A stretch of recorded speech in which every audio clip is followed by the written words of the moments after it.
to record the session. So, welcome everyone. For those who do not know who I am, my name is Milena Viceconte, and I am a research fellow in history of art at the University of Naples Federico II, and also a member of the Cambridge Disaster Research Network. I am very excited to be chairing the first session of the CDRN seminars of this Lent term, which will focus on other aspects of disasters and hazards, always from different perspectives.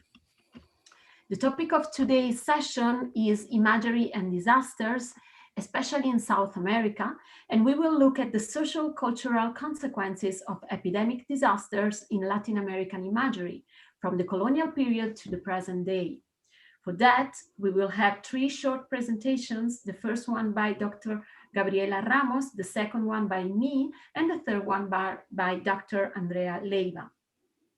After the presentation, we will have a time just to discussion, so you are very welcome to comment and ask questions to all the speakers of today. So I think we can go on and present. I'm very glad to have here the first speaker of today. There is Professor Gabriela Ramos. She is a professor of history of colonial and modern Latin America at Cambridge University. And among her research interests, we have the social and cultural history of Latin America, especially to Andean region. Just a few months ago, Doctora Ramos published her new book, El Cuerpo en Palabras, Estudios sobre Religión, Salud y Humanidad en los Andes Coloniales, in which she had explored several aspects related with politics and health and disease in Andean regions during the colonial period. So welcome, Dr. Ramos, and over to you. You can now share your screen. Okay. Thank you very much, Milena, for the introduction, and to all of you for your invitation to take part of this seminar. I have to say that initially, when we talked about this presentation, Milena asked me that whether I could say something about the whole issue of disasters in Latin America, or in the Andean area in particular, which is the one in which I specialize. And so I am going to speak about other things besides disease and epidemics. In order to give you, as the title says on this first slide, in order to give you a brief historical overview focusing on the issue of vulnerability. So I think is quite explicit, the word, in order to evoke the idea that there are different aspects that interact that have made for a long time people quite vulnerable to different things, going from the environment, being exposed to disease, particularly, we know more about the period following the arrival of Europeans in the region, but of course, it is not a complete new experience, but what is relevant for us is to understand the consequences that were produced in the region as a result of its contact with people coming from other parts of the world. So I will speak about that as well. And I have added, perhaps those who are specialists or professionals in this area would be surprised to see that I am including social divides among this short list of vulnerabilities. But I think this is something that also explains, for example, on the one hand, the interpretations that people in the 16th, 17th, 18th century had about why certain parts of the population were more vulnerable or had were contributing, let's say, with more deaths among the victims of different events, whether they were earthquakes, landslides, or epidemics. So that is also related to social divides or social inequalities. So I think it is important also to take that into account. I have to say, though, that for many years when I have been lecturing at the history faculty about these things, and this is one of the points with which I start my lectures on Latin American colonial history, I normally start by that, speaking something about the environment and the specific conditions that are found in Latin America and the Andean area in particular. And sometimes it has been sort of difficult to convey the meaning of these things and the very concept of vulnerability. But unfortunately, because of the circumstances we are living today, some of these issues are not as in the past. They are today more easy, I think, to understand. So these are the three areas, as I said, I will refer to. I know I have something like 20 minutes, so this is going to be kind of quick. But perhaps there will be a time for questions, so I can explain a few things if anyone is more interested. So to start with, and as I usually do also, I normally start with a map or a world map so that we can all be aware of some key aspects about the region. To start with, well, the distance, when we think about disease, the distance with that separates the Americas from Europe, Asia, and the other continents. The other point to which I will refer immediately has to deal with the geography of the region. The Andean area has this name because of the Andes Mountains. That is a large chain of mountains that goes through an important part of South America. It starts more or less in the area of southern Venezuela and goes all the way down to the southern tip of South America. And it's a chain of mountains that are very high. So that means that some countries in South America are actually, most of its territory is quite rugged. And so this represents a number of advantages in terms of number of micro weathers and also the availability of a lot of resources, but also does represent certain vulnerabilities precisely for people who live in this area. And one of them is the fact that also in addition to the mountains, then the region is situated in what is known the Ring of Fire. So that means that there is the presence of volcanoes and also the interaction between plates that are deep in the ocean that collide against the continent. And so that means that actually constantly this collision creates different earthquakes of different degrees. So that interaction also explains the very existence of the Andes mountains. So the earth is constantly shaking. Anyone who has been in a place like that knows that most of the time people do not notice those tremors or earthquakes, but once in a while there are big ones, and that can cause a lot of damage.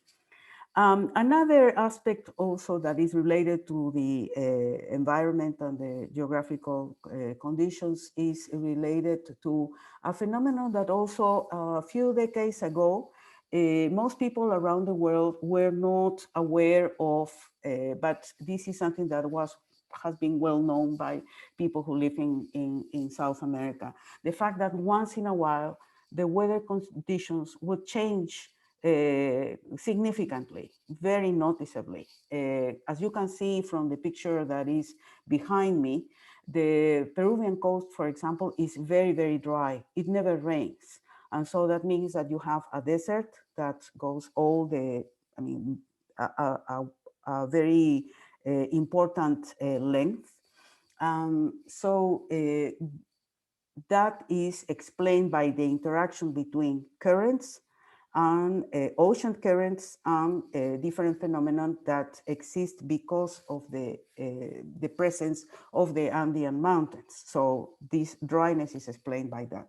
But once in a while, the currents in the ocean change, and so we have this phenomenon which is known as El Niño, or the child. And it was named as that because fishermen, for example, they noticed that the changes in weather, and therefore it was because of changes in these currents, were seen at the time close to Christmas. No?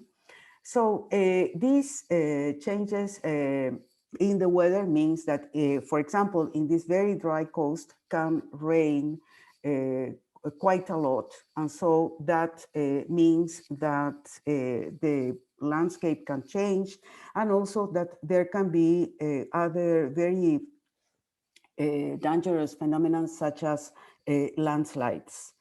So what I wanted to say is that then there is something like an interaction between the being exposed to, well, the benefits and the threat also that the Andes Mountains can represent, that also some of these seismic activity, no, of the collision between the ocean plate and the continental plate can cause some earthquakes sometimes, and this has happened throughout history in different parts, for example, of Western South America, particularly in the country of Peru, as you can see here in the map that is in the center, and that there is a history of great disasters that are precisely the result of the interaction of this phenomenon.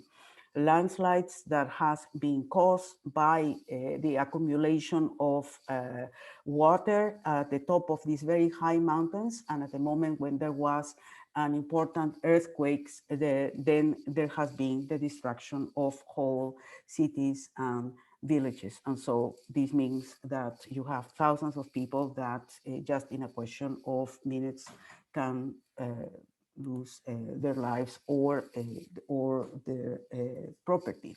So these are circumstances that make people quite vulnerable. The picture that you see here, this black and white picture, is, for example, the state in which the town of Yungay in this area here of the country of Peru, how it was left after an earthquake followed by a landslide, and that caused at least 60,000 lives. So there are few records for the colonial period of events like this.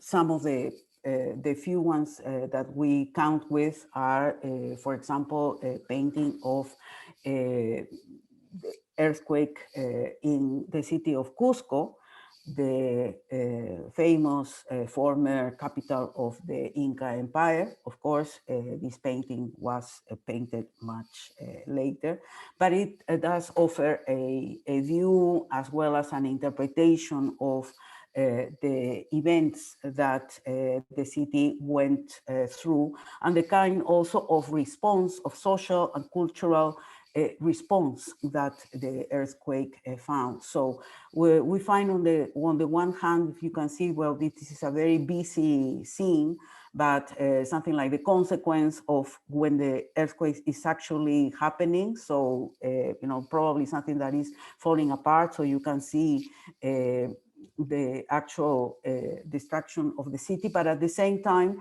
in these very tiny figures, we see people that are running, we see people also that are going in a procession taking a quite worshipped, venerated image of Jesus, which is actually known as the Lord of Tremors, El Señor de los Temblores. So we see these different reactions here. So this is one of the few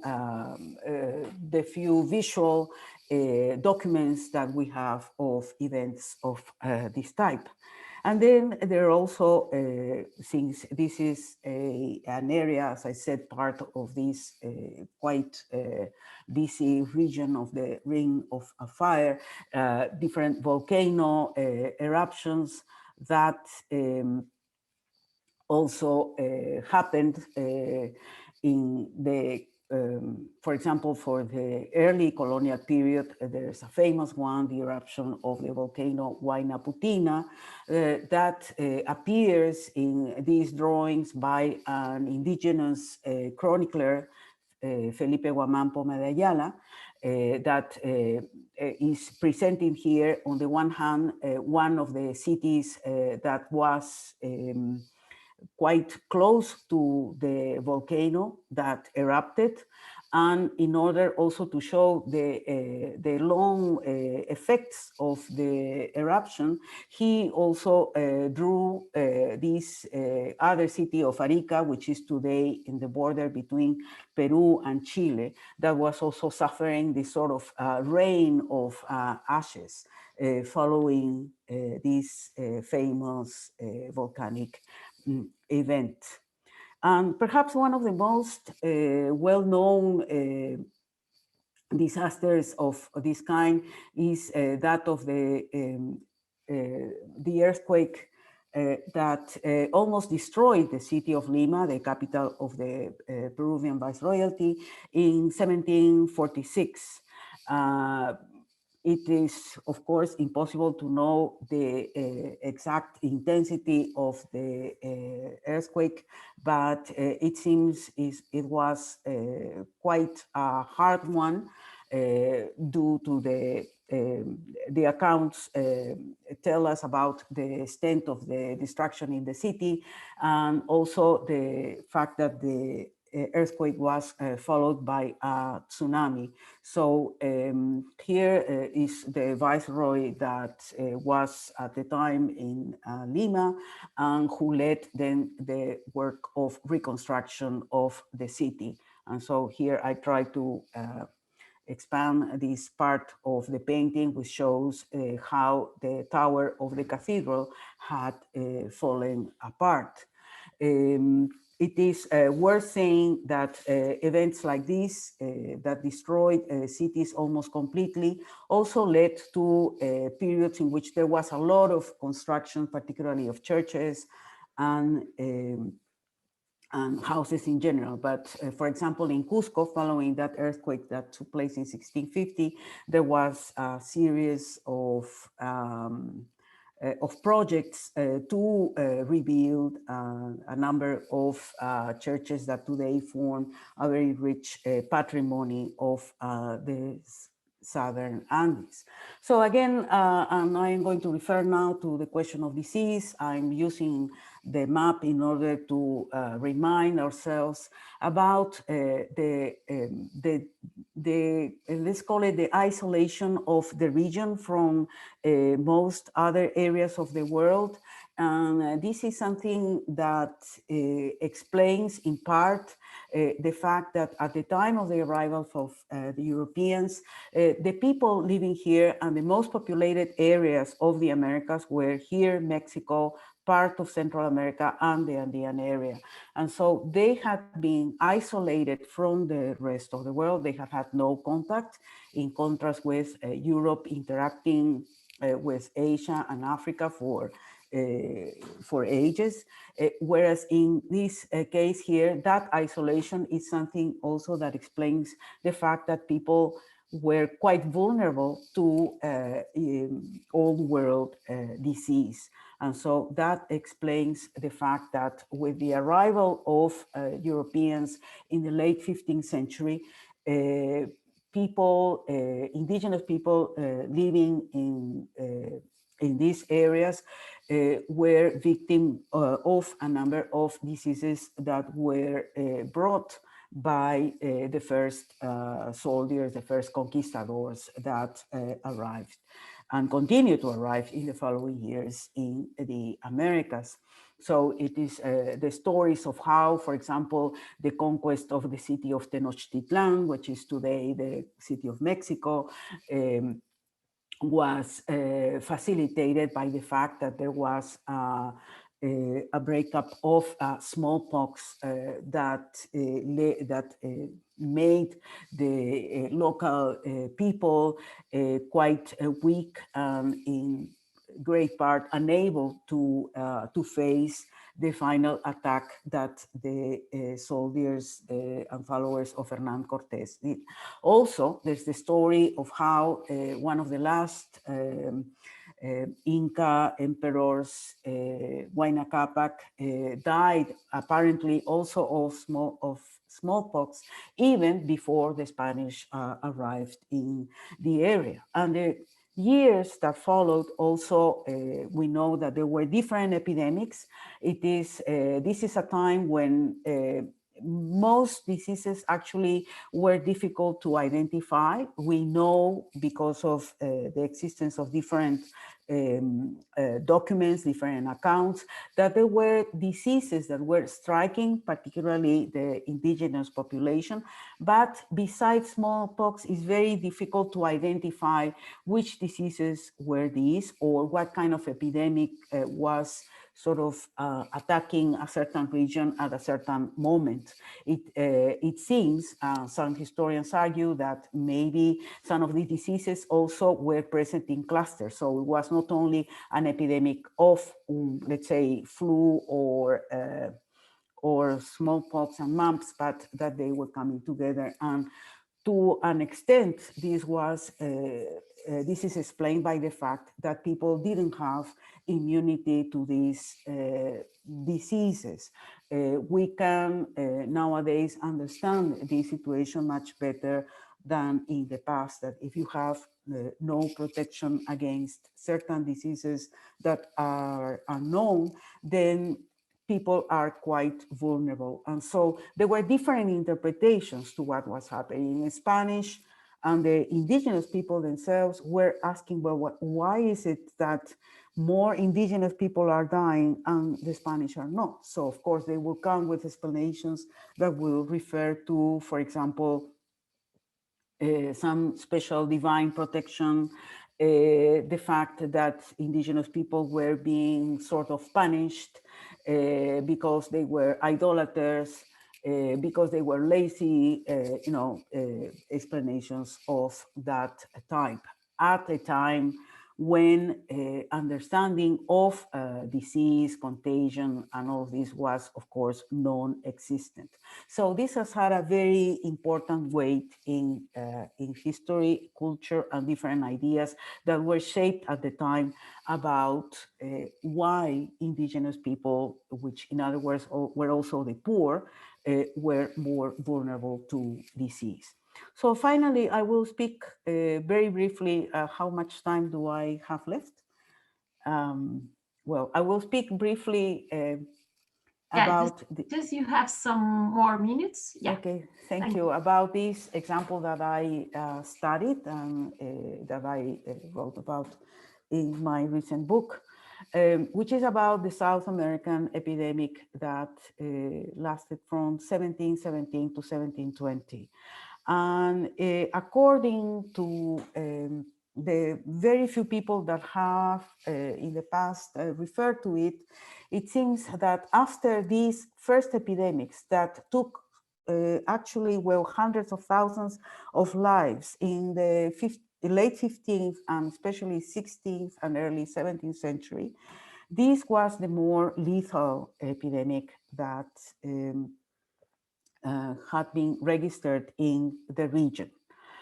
So It's interesting to note that my hypothesis is that it is why do you have such an important event of this kind at this moment? In the early 18th century, there was a significant change in the kind of control that Spain had over its American colonies. Competition with Britain and France finally led to the fact that Spain had to open some of its ports to especially British trade. And one of the ports that was open to trade that was non-Spanish was that of Buenos Aires, and particularly in addition to, well, the trade of different manufactured goods that were sent from Europe to the New World, were also African slaves.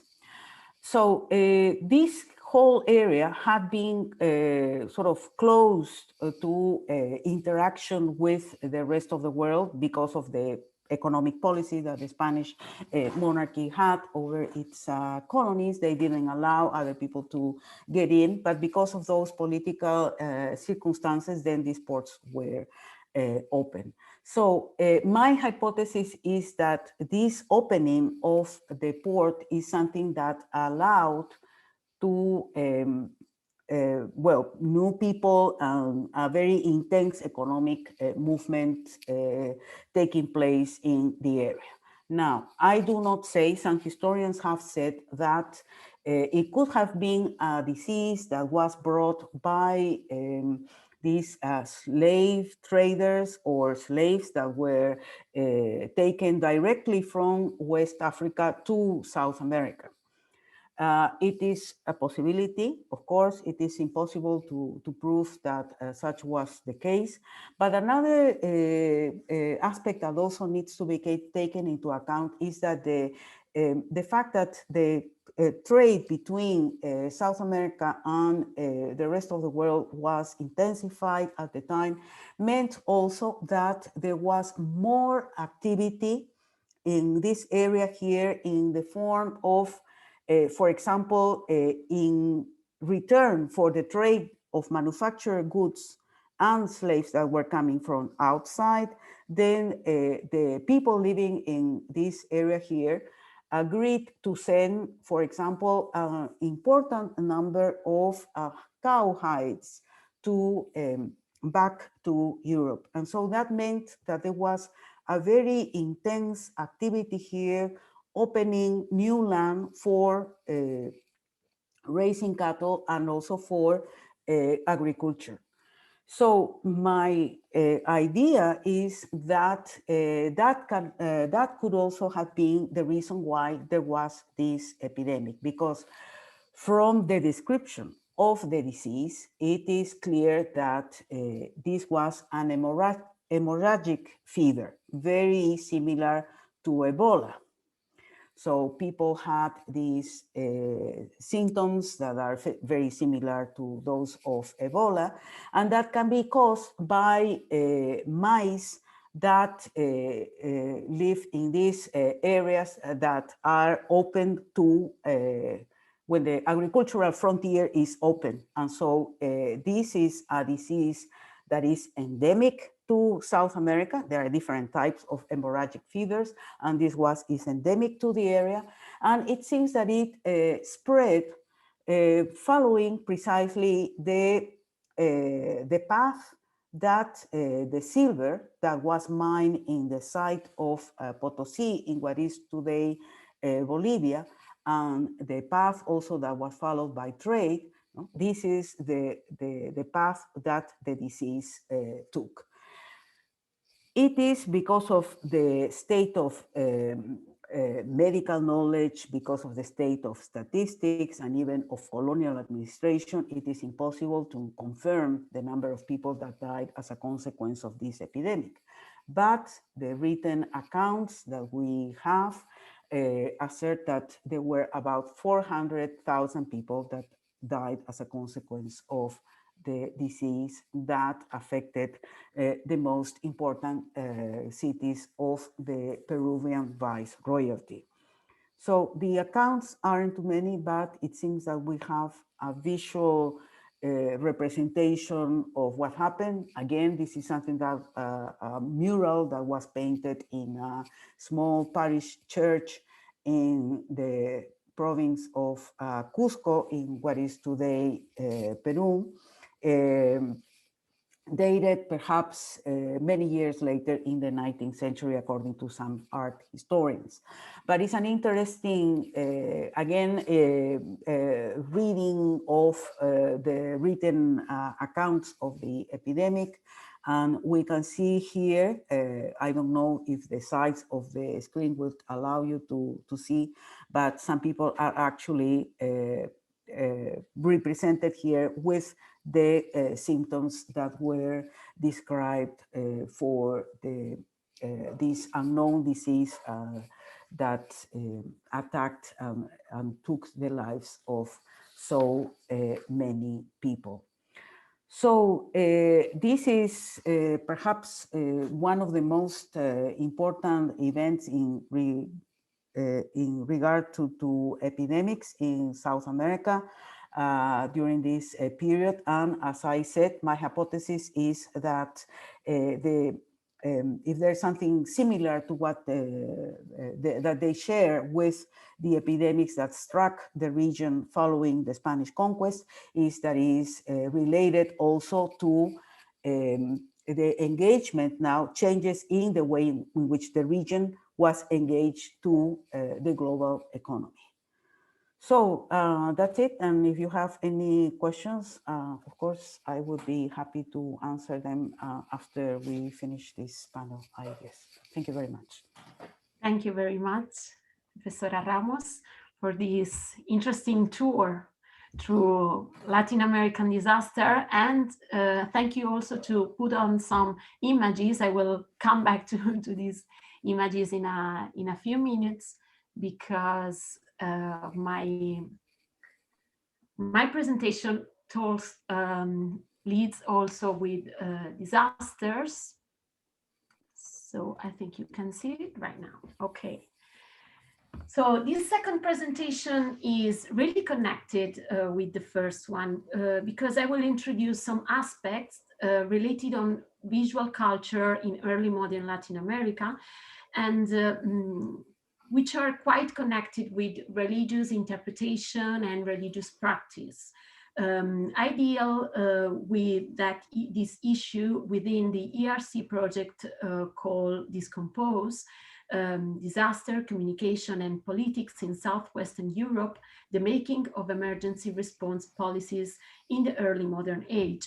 Actually, I worked on a census, a study of visual representation, so paintings, drawings, and engravings of disasters circulated in the territories of the Spanish Empire, a circulation which is also the result of a common interpretation about the origin of the disaster.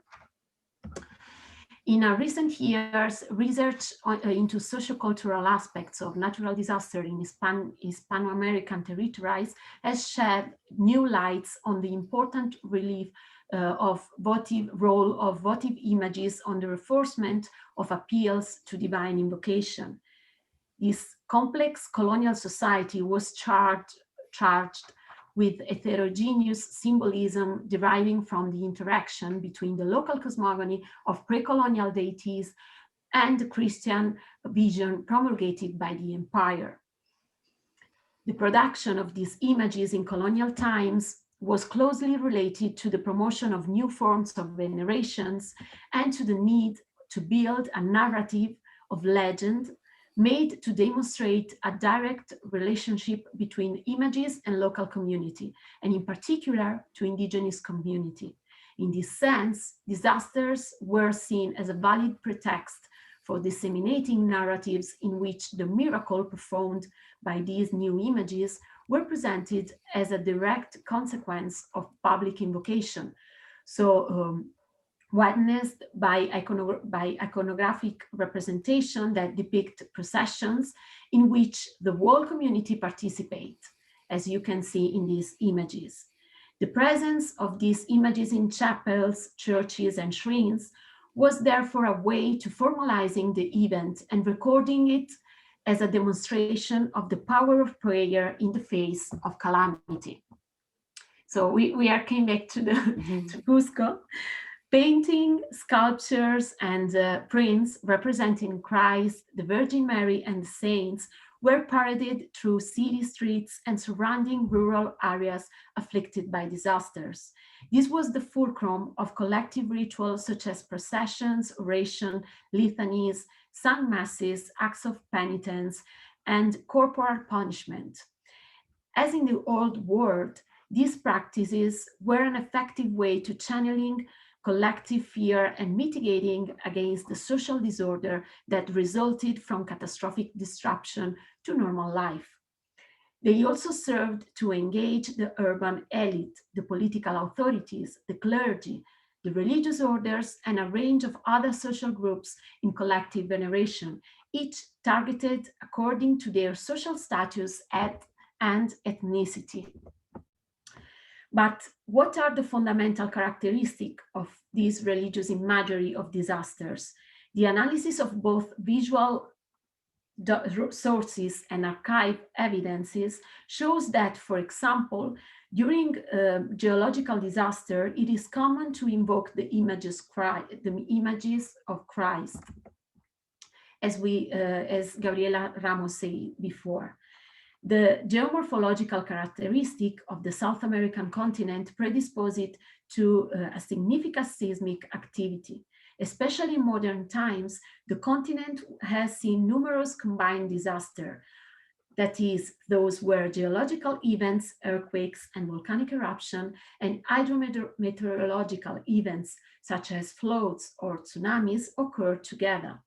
During the Spanish monarchy, the spiritual propaganda promoted by clergy and religious orders led to a gradual affirmation of the Judeo-Christian vision, where earthquakes and other natural phenomena were simply punishment exacted by God on the humanity.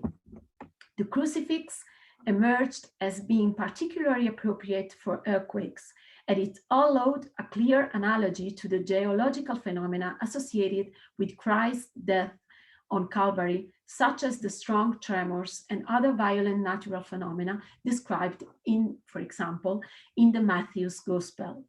The cross was also the symbol that was best suited to the monolithic pre-Hispanic sculpture used to the veneration of local idols. But what about the epidemiological disasters? They were fundamental, it was fundamental to the development of votive images that associated pandemics with the Virgin Mary, established representation such as the Virgen de los Remedios or the Virgen de la Merced, as well as the Virgen de Guadalupe, entered Latin American culture via different Spanish routes. New legends soon emerged about these images and their identity, such as references to them being found by chance by a local person to their clear similarities to the physical traits of indigenous people, or even to their ability to influence local spirits through mysterious events for the benefit of local communities. In the capital or viceroyalty of New Spain, the predilection of the Mexican people for the Virgen de Guadalupe prevailed, and she was proclaimed the protector of the capital city of New Spain the 27th of April of 1737. This prestigious recognition was the result of intervention in an epidemic that had been ravaging the indigenous population since 1 year before. In gratitude to Guadalupe, the priest Cayetano Cabrera Quintero published Escudo de Armas de México in 1746. This contains the famous engraving by Baltasar Troncoso y Sotomayor from a drawing by José de Ibarra, which depicts the apparition of the Virgen de Guadalupe to the population afflicted by the disease. The composition is elaborated in two planes. The background shows a dramatic urban scene, The streets are filled with the dying and the death, with a semi-naked woman lying next to her lifeless child at the center of the work. The foreground shows the municipal authorities dressed in their finery and prostrate before the Madonna, who appears in the usual iconographic form, surrounded by an aura of light and accompanied by two cherubim, one of whom holds an inscription in Latin that identifies the figure as a divine shield to the people of Mexico. The images associated with biological disaster in New Spain include another significant painting, a large canvas that shows a procession celebrating the European Madonna de Loreto, is a Madonna coming from Italy. On 29th of October of 1727, the Madonna de Loreto was carried out through the streets of the city in a play of intercession against a measles epidemic that had been decimating the population for about a year. Thanks to the detailed representation of the festooned buildings with people gathered on the balconies, the precise location can be determined as well as the actual moment, namely when the statue was carried back to the Church of San Gregorio at the end of the novena held in honor to the Madonna at the cathedral. There are abundant details of the civic and ecclesiastical people taking part in the procession, who appear in a very precise order.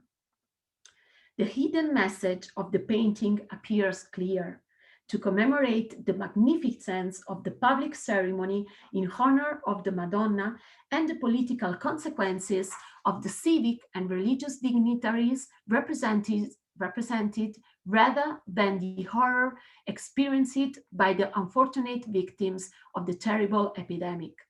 In other words, rather than focusing on the chaos sweeping through the city as a result of the outbreak, the anonymous artist chooses to show a celebration of civic religious favor. The disaster is thus used as an excuse to exalt political order and the single-minded actions of the highest civic and ecclesiastical authorities.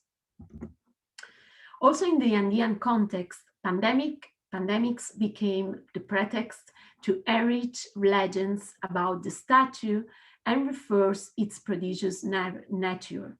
Further example of the opportunity disaster provided to make good use of religious images in the mural is this mural located in the parish churches of Catca to the southeast of east of Cusco. This is the same fresco that Gabriela shows just a few minutes ago.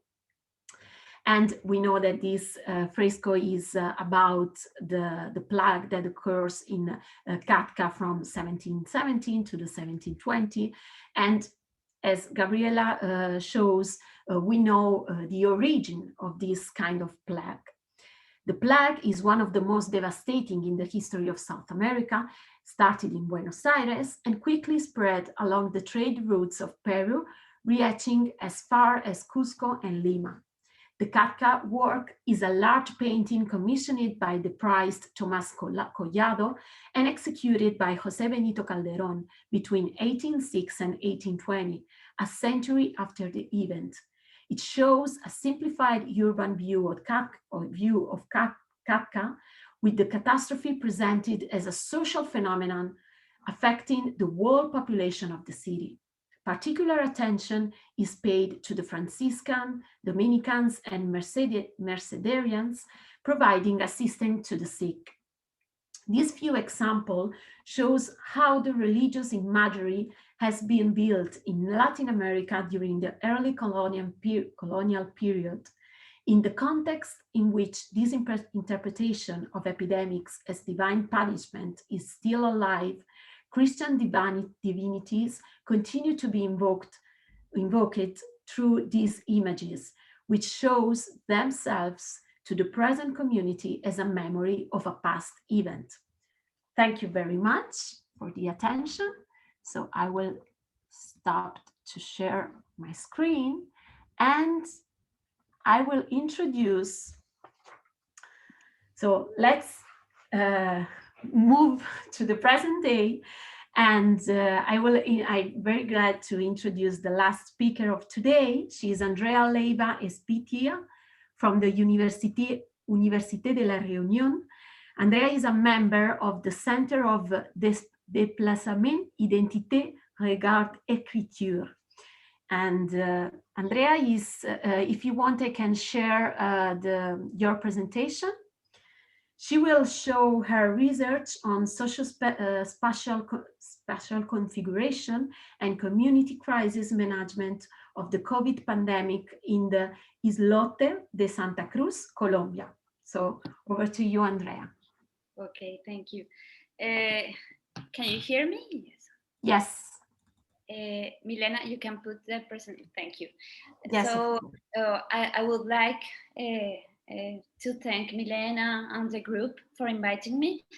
My first languages are Spanish and French, thus I will read. I will try to read clearly, as my English is not fluent. So, as Milena says, I'm an anthropologist, and my works are about islands, Caribbean islands in Colombia.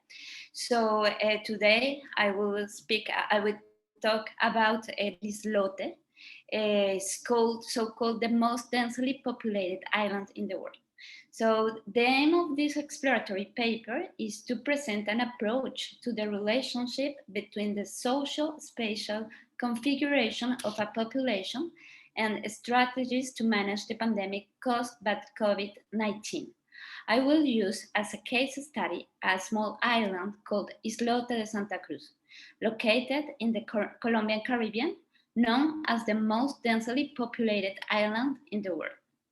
Its area is 1 hectare and has 700 inhabitants.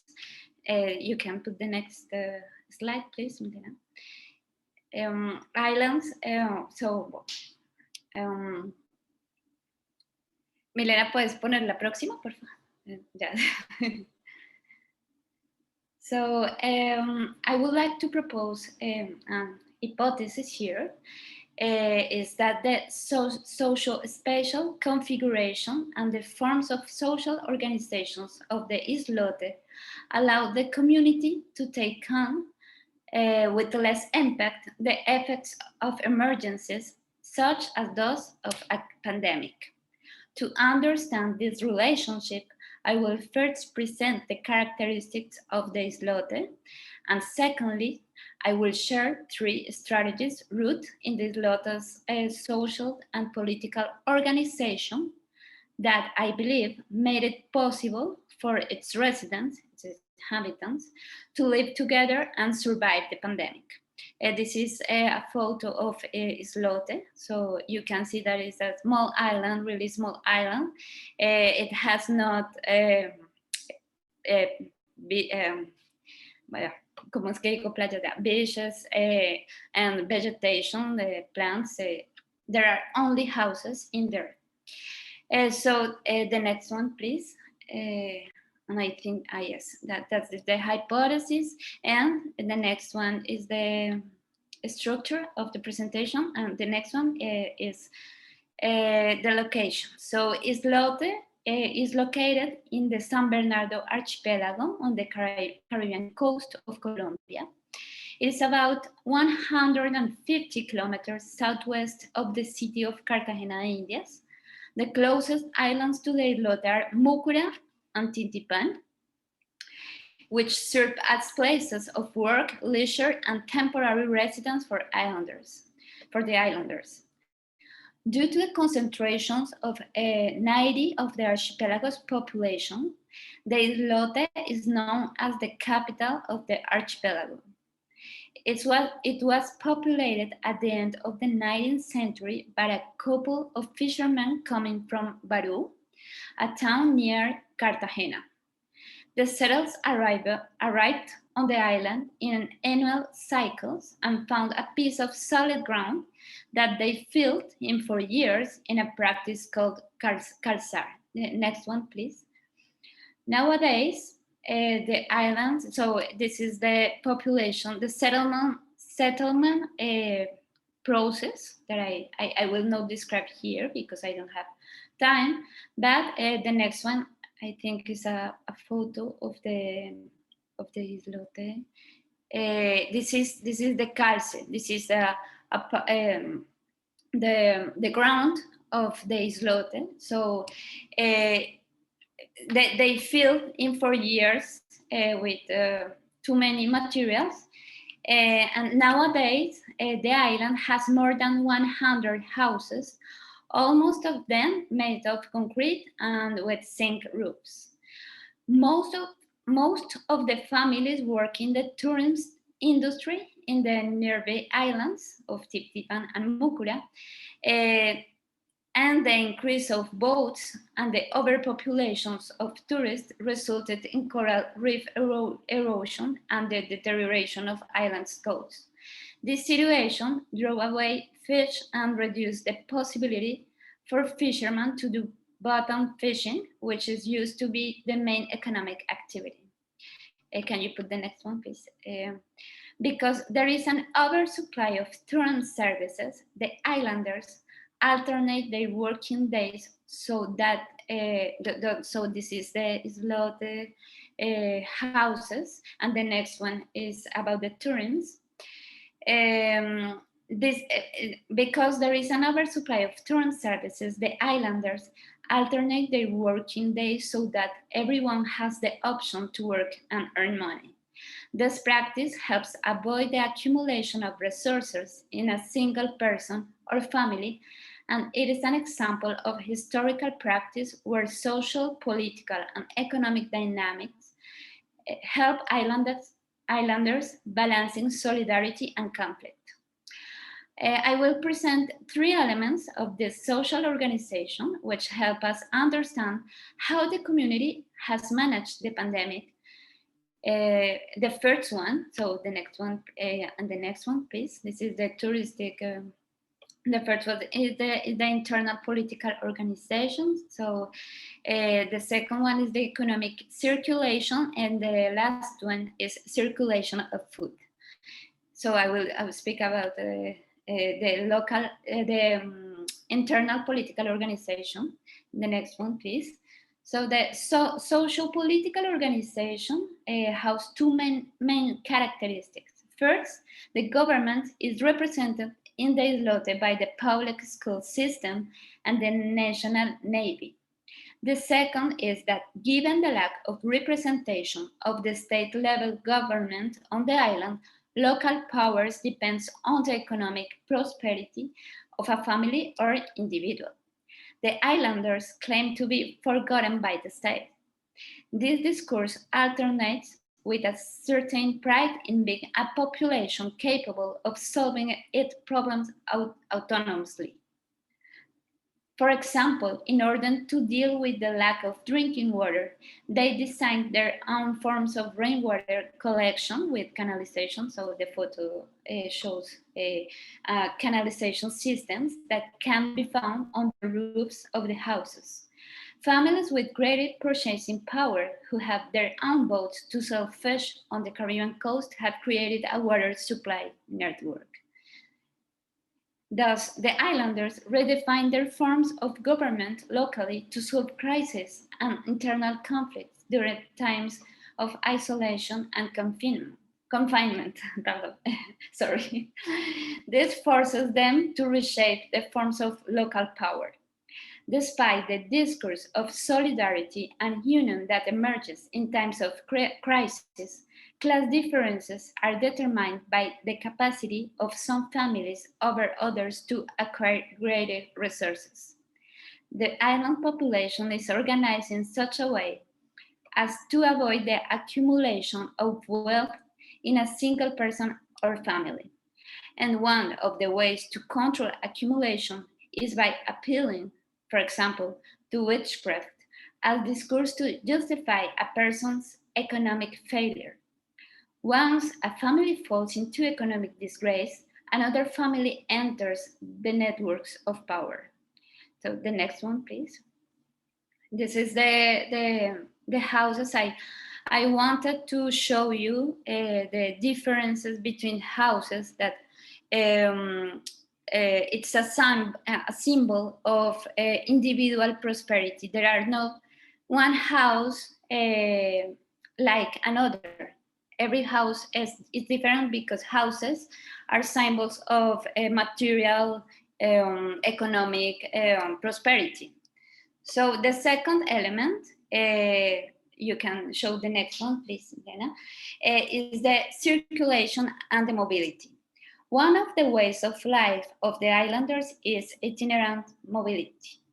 The majority of the families have residences and houses on the island and also in neighborhoods of coastal towns. Many people fluctuate between the island and other places throughout the year for various reasons: health, work, economic reasons, visiting relatives or holidays. Some of the islanders living temporarily in cities like Cartagena and send money to their relatives on the island in times of prosperity. Quarantine measures prevented people outside the islote from returning to their island homes. Among these, many were left unemployed and without income in the mainland cities. Because tourism was shut down, the islanders who remained in the quarantine on the island had no money to help their relatives outside the islote. However, the latter were able to provide for themselves, since due to the absence of boats and the impact of tourism, the fish returned to the surrounding areas and fishing for consumption was reactivated. The situation was reversed for those inside and outside the island. Those who were confined to the cities suffered for lack of money and food. They became the other isolates. The third element, I will show you the economic circulation and mobility. They have networks with Cartagena and other cities, and they have houses in the other cities of the Colombian Caribbean coast. The next one, please. The last element that I wanted to show you is the food circulation. The internal forms of food exchange are characterized by the circulation of food between relatives, as this is an indicator of conflicts and alliances between the different families on the island. As I showed in my PhD dissertation, feminine and material power is associated with spaces called fogones, bonfires. Each older woman who considers herself the owner of a bonfire is the one who decides who has the right to the food that is cooked in her space. This decision depends on interpersonal relationships. If a woman who owns a bonfire comes into conflict with anyone in her group, she will stop cooking for that person. In this sense, every household is assured of food and cooking, but must maintain ties between stable relatives. You can show the next one. The next one is the networks of the food circulation. It's a logic, an internal logic of food circulation. The confinement to which the island has always been subjected allows them to generate its own bonds of coexistence that are characterized by the networks and the breaks by means of different strategies, such as the one generated by the exchange of food. The response of inhabitants when the quarantine was decreed was to prohibit the entry of relatives and tourists to the islote. All of these measures were taken without any state intervention and emerged, according to the islanders themselves, as an expression of the lack of public policies that have always forced them to solve all their problems without outside help. Based on islander discourse, the island was forgotten space by the government, and now it becomes a space where safety and solidarity helps them to face the pandemic. To conclude, I consider that these social-cultural forms of living and organizing themselves are unintentional strategies rooted in the historical, spatial and social configuration of the island that sought to manage the COVID-19 pandemic. The way they imagine themselves as a collective appeals to solidarity as a discourse and to self-management as a response to a certain state of evil. But behind this solidarity, what exists is a set of alliances, internal divisions, and forms of social stratification and political power that allow them to live together in confinement without contagion and without the same difficulties of urban spaces. Thank you.